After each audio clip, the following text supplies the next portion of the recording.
Hi there. Modern psychology. I think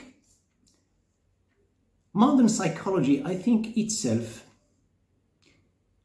needs to get out of the dictionary, medical dictionary, and go outside and socialize with people. Because I think itself, not socializing, because it is rigid. Introvert, extrovert. We hear this a lot. Again, when you hear the word, which is this particular expression, introvert, look at my face. No, she is an introvert. She's very into herself. She is an look at my face, it's already a negative. It's a reference, negative reference, therefore what? I don't say, therefore is, she is. That's an anti-social character, as it is, seems to.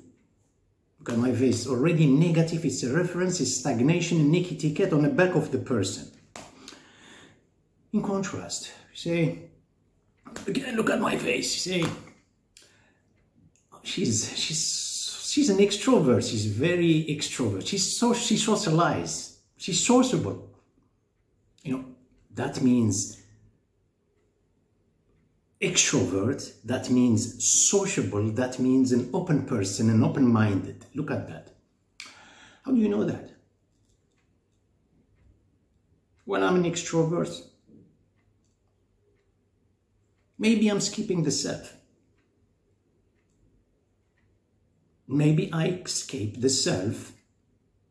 The time you see me the way I am, a sociable person, maybe I'm skipping the self. Maybe I'm keeping company with my internal desires, could be anything, my internal thoughts, with my inner speech, and I am monologuing all the time. Therefore, if I keep intimacy with my desires, the audience, outside audience that seems to me, that's going to be seen or perceived by my perception, is from the platform of my egoistic desires. That's why I socialize. In other words, I'm trying to find the self in that self. Do I call this a transit? I left the self to be with the self. Who said this? Back. Well, the word introvert, as I said earlier, psychology has to be flexible. Psychology, she found a platform or somewhere, an expression, she sat down and she never moved. Like where you camp, you put like a tent and that's it. She doesn't want to move. An introvert person, there is something positive about him, or something negative. An extrovert person, the same thing. Cannot judge the person. But now when I say psychology, I mean the researcher, by the time they see this, they create a reference. You get a lot these days. And they scare the parents, and the parents, they take their kids to the psychologist. And you know what I'm saying? A kid, it's not my topic. The degree of concentration. Some kids, they cannot concentrate a lot. Some of them, they can. Whether youngsters or adults. Even adults people, they cannot concentrate. He is suffering from attention deficit disorder. A deficit? What are you talking about? Is it the budget or what? What is this? Some people, when they concentrate, or when they read, or they take 5 minutes, or they take 1 page, but they spend a lot of energy. Again, it's not my topic, I was just touching this because it's an important point. They spend a lot of energy, and then they leave, but their mind will explore what they captivated earlier. Some people are like this. In order for you to understand the kind of people are different. are different. You cannot just create a name and say, that's it. This is a person is suffering from, what is it? Attention deficit disorder. I'm going to give you some pills, okay? Prescribe some pills. Is going to be able to concentrate, and then I write. You give him a drug. You understand? He will become dependent. I'm talking about kids. You cannot imagine how the kids suffer in these Western countries, more precisely the United States. Getting back to introvert. How many kids, boys or girls, I'm talking from their early age, they have the potential to become genius. They have a potential to become, they are very talented, very smart, very with faculties, hidden treasure. And they have been silenced by their parents and their entourage. If I say silenced, I'm using a soft word. They have been traumatized. Oh, what does that mean? In the sense that, because me, I'm a father. I'm looking for my notoriety, my prestige in my neighborhood. I use the kid, make extension to me, because I know I cannot gain this of my age, probably a lot of things in my life. I use him. Maybe the kid has other talents. They have nothing to do with me, with the entourage. But I'm not gonna gain any celebrity status from this. Why he is or she is, you know what I'm saying? This is what is an egoistic sculpture. In other words, I sculpt myself in a kid. And I used him. I weaponized. How many kids, girls, very talented from their early age, very smart, they have certain things they cannot be with certain, what people appreciate. They have been depreciated from their parents, of their entourage. And they couldn't develop that. They were meant to be with ideas, maybe writers, painters. They can be anything, even in school, even he is not in school, but they were meant for other arts in life. The art is not just the art. This is to be a composer, or to be a painter, or to be, you understand? There are other things. The kid will surprise you. He will surprise you if you gave him this chance to develop those faculties, talents that he was born with. And yet, he seems to people as an introvert. He is into himself, or she is into herself. Now, the other could possibly be a bad side about an introvert. I'm talking about kids. Doesn't want to be with anybody. Here, it's a very simple process. You don't need to criticize and, you are an antisocial character and you are going to be like, you don't need to do that. There is a duty of conscience towards your entourage because you're living with people. Very simple. Hey, teach a kid how to greet people when you go and meet them. Cultures are different way of greeting people. If there is a party, there is a wedding, there is a circumcision party, there is a lot.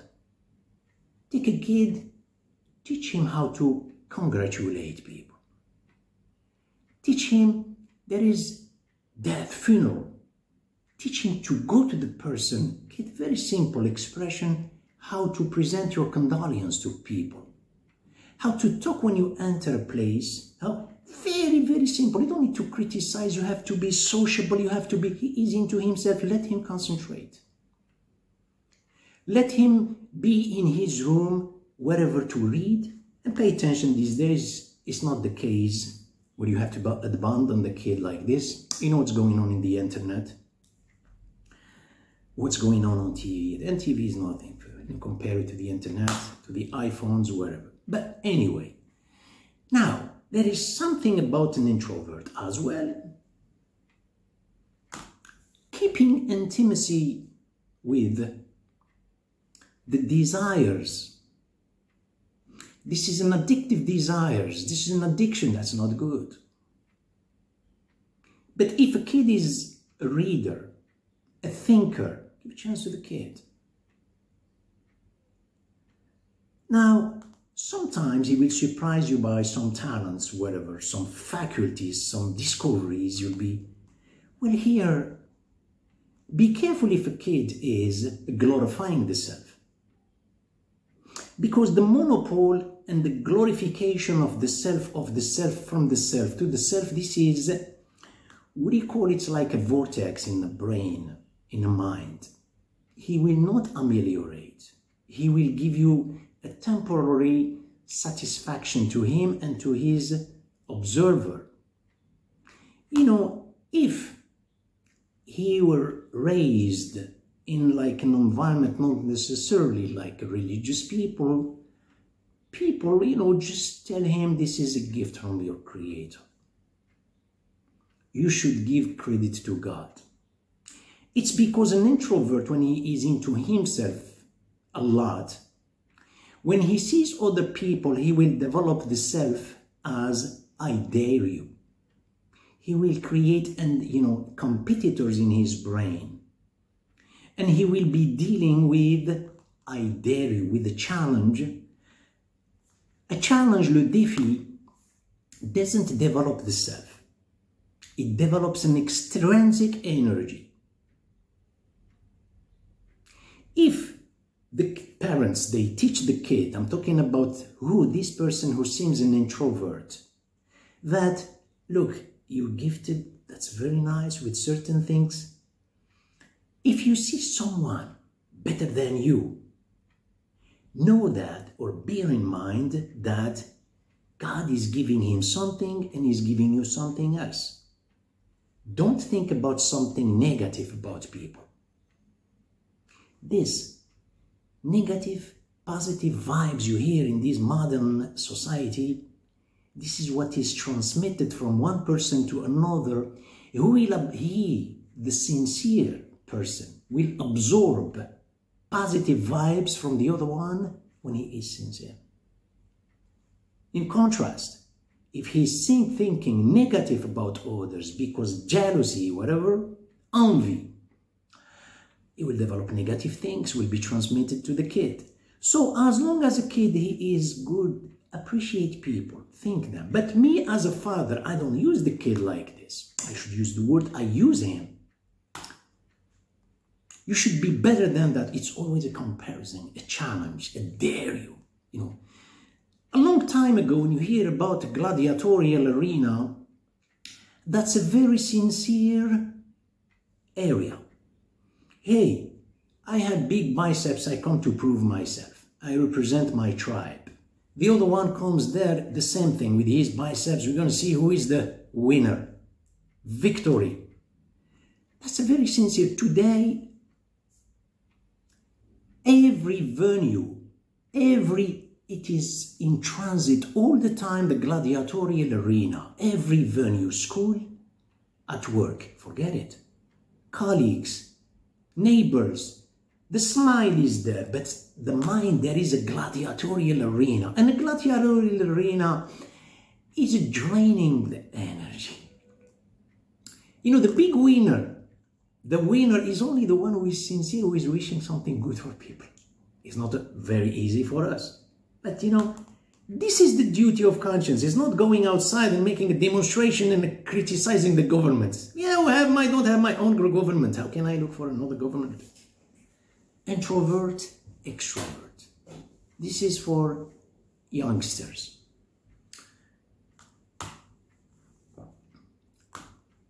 Now, extrovert. A person who is an outside, you know, like sociable. A meaning of sociable person, we say a person sociable, is a person who is not disturbed by the unusual. He is not disturbed by otherness. Because me, the way I seem to be, I give you this impression that I'm a sociable person. Actually, I'm socializing with myself, or the place that, the social strata that corresponds to me. Therefore, I left the self to be in the self. That's not a transit. That's not sociable. Social is including everybody. There is something bad about Mr. X or Y or Mademoiselle X. That's something is bad quality. Just avoid it. But is the person who is not disturbed. And in order for me to be real, does apply the word sociable on me, you have to work for it. Where is the ambivert? You know, where is the ambivert? That's between. Yeah.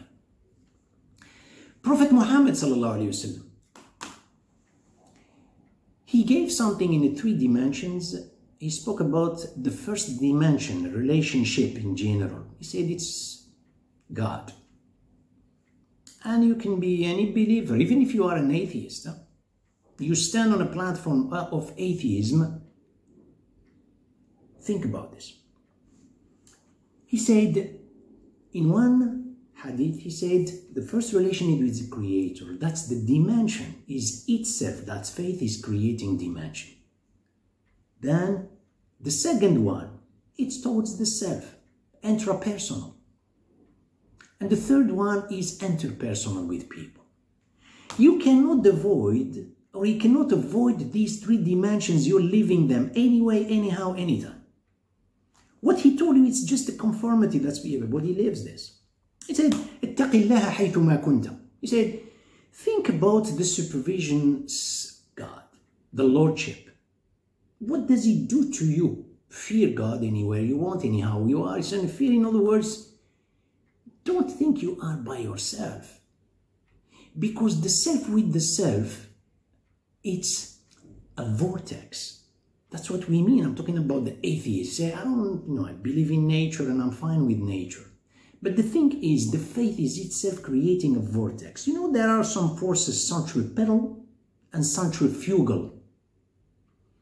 Centrifugal, they leave the center and they get disappeared from the center towards the outside, eccentric. Centripetal, no, it comes from this outside in a periphery, in a circle way towards the core. So when you say,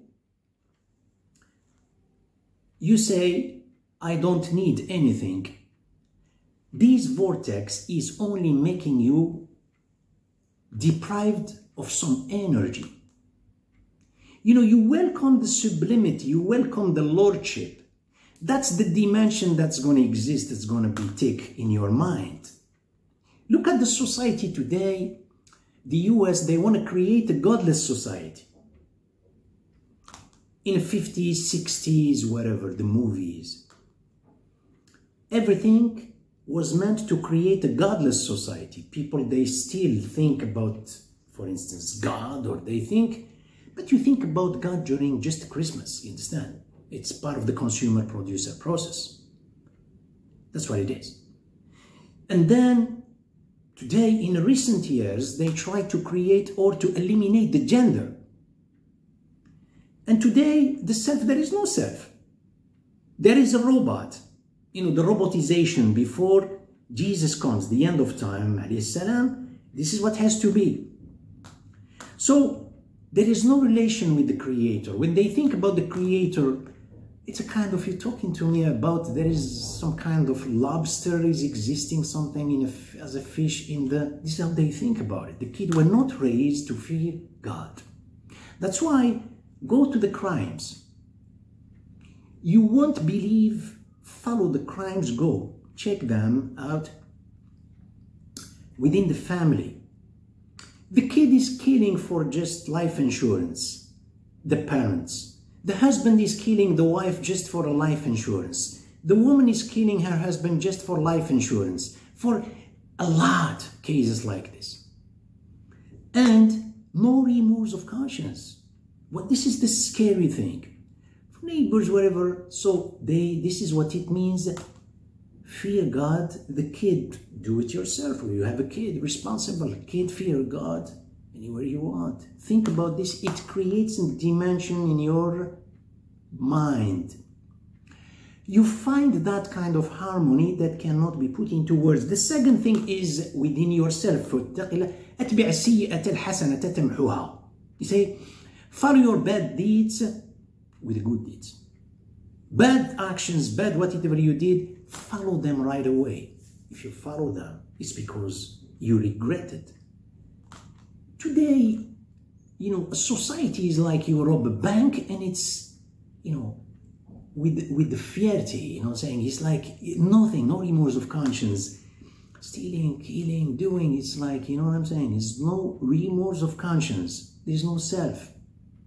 And the last one is interpersonal with people. وَخَالِقَ النَّاسَ بِخُلُقٍ حَسَنٍ. You know, and then be polite with people. Look at the dimension. It starts vertically from the creator in you. It is not a vertical. This is how it is. And then within yourself, and then with people. Listen. As usual, thank you very much for your attention and see you soon.